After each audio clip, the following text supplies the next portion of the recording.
Kasi po, kung hindi daw po ako operahan, hindi daw po ako makakalakad.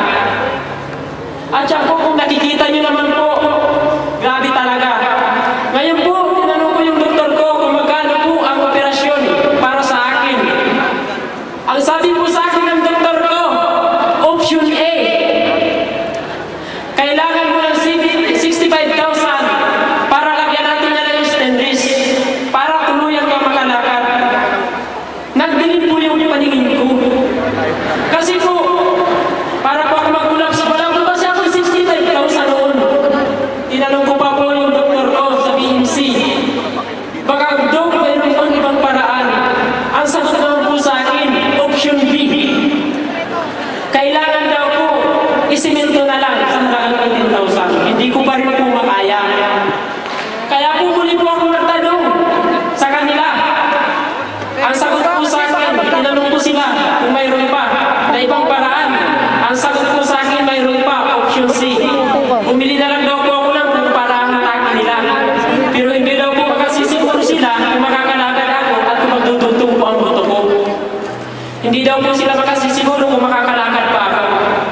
At yun po, nagtanong pa rin po ako kung mayroon pang ibang paraan kasi hindi ko pa rin kaya ang 1.7. Yun po, sabi po sa akin, option D, kailangan na natin putulin yan. Kasi baka mabulok na yan. At yun po, sa tinagal-tagal ko po, umabot pa po ang isang buwan sa hospital sa pabalik-balik po ng aking doktor. Sa tuwing pupasok po siya sa orthopedic, lagi po tinatanong niya sa akin, may 65,000 ka na ba? Hindi pa po minipakit kasi wala po akong kapira-pira noon. At yun po, pagkatapos po noon, inuwi na lang po ako sa amin at doon po ako nagpahinga. Sobra po nahirapan ang aking mga magulang. Sa tuwing po ako pupunta sa CR, binubuhat na lang po ako. Sa tuwing po ako maliligo, binubuhat po nila ako. Hanggang po isang araw, sa sobra ko pong pag-iisip, bigla ko pong naalala. Sina Lieutenant Rico Con, bago pa po ako mapari, noong March 4, 2014, nung mag-OPP po sila, doon sa detachment namin, nung share po sila ng product na mayroon isa daw magandang food supplement na kaya magpagpalakas sa katawan ng isang tao. At ito po yun, ang C24/7. At ngayon po, alam niyo po anong ginawa ko dahil sa wala akong kapira-pira. Palihim ko pong ibininta yung kalabaw ng aking biyanan. Ayan po yung kalabaw ng aking biyanan. Iba na po yung nagmamakati niyan. Para po makabili yung misis ko ng tatlong package. Hindi po para magnegosyo. Para po may magamit lang po ako. Para tuluyan po ako makatulong sa akin. At yun po, sa loob ng isang buwan, sa katiti ko po ng C24/7, may pagbabago po nangyari sa akin. At ayun po, unti-unti ko na pong naigagalaw ang aking paa na hindi na po siya masakit. Unti-unti ko na rin po siya na naigagalaw ang aking mga daliri nang dahil po sa C24/7 na ito. Palakpakan naman po natin ang C24/7. At sa sobrang tuwa ko po noon, bumalik po ako sa Bicol Medical Center at pumunta ako sa aking doktor.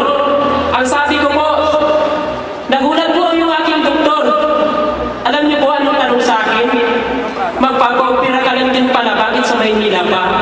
Hindi na lang sa akin, dito ka unang na-admit. Naku dok, hindi pa ako nagpa-opera. Ito lang po dok ang ginamit ko. C24/7. Aba, maganda to. Alam niyo po, binasa ito ng doktor. Sabi ng doktor, aba, kakaiba ito kumplito at gawa pa ng nature's way.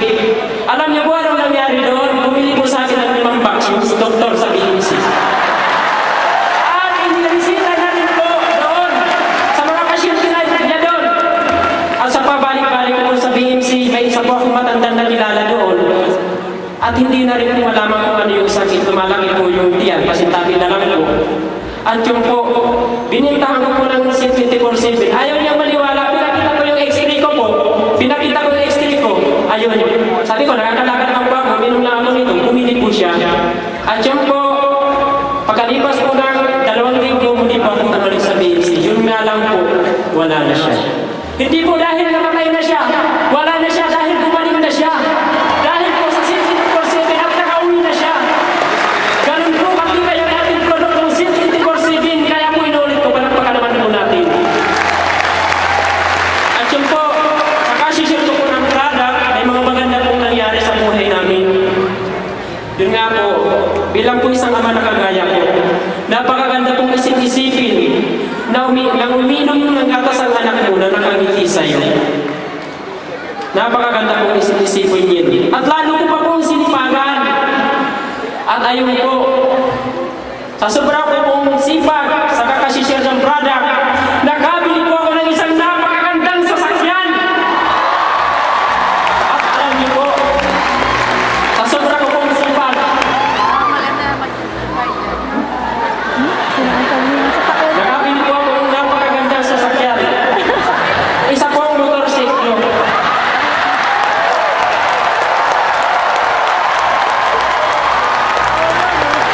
Alam ko po, para sa inyo, napakababaw po ng motorsiklong yan. Pero po para sa akin, napakahalaga po yan. Kasi po, kung makikita niyo po, ang nilalakad ko magbuhat sa bahay, hanggang doon sa bayan, ay napakalayo po. Kaya po, natutuwa po ako na nakabili ako ng isang napakagandang motorsiklo po. Sa totoo lang po kasi, para po sa kalaman ng lahat, ang sweldo ko bilang isang kapko ay 2 lamang po ang isang buwan. Kaya po, sabi ko nga sa sarili ko, sa 2 ko yan, kahit interior ng bisikleta, hindi ako makabili. At yun nga po, tuloy-tuloy po sa pag-share ng product, marami pong magagandang nangyari sa akin. First time po pong makapasok sa McDonald's, first time po akong makakain ng hamburger na napakalaki. Na hindi ko nga po alam kung paano kainin eh.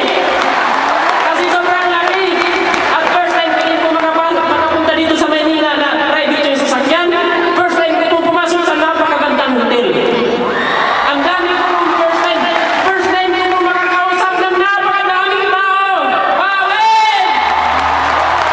At yun po, bago po pala ako pumunta dito, bumalik po ako sa ospital, sa Bicol Medical Center, at muli po ako nagpa-x-ray.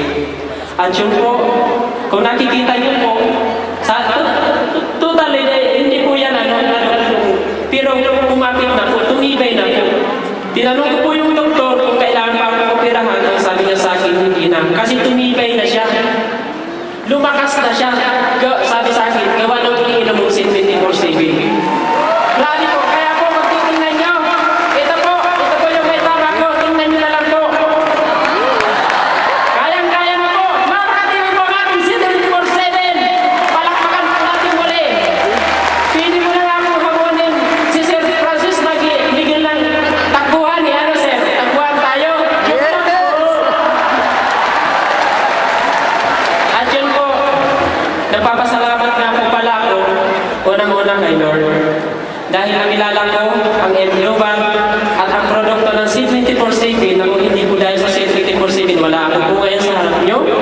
Nagpapasalamat din po ako sa mga board of director, sa mga training team, marketing team, at nagpapasalamat po ako sa aming upline ng Infinite Power, sina Mr. and Mrs. Flora and Ed and Danis, sa aking pong mga upline, sa kina Lieutenant Rico Con, sa kanyang may bahay na si Chico Con, at bago pupunta po sa ito, mayroon lang po akong mensaheng iwan sa inyo. Na sana po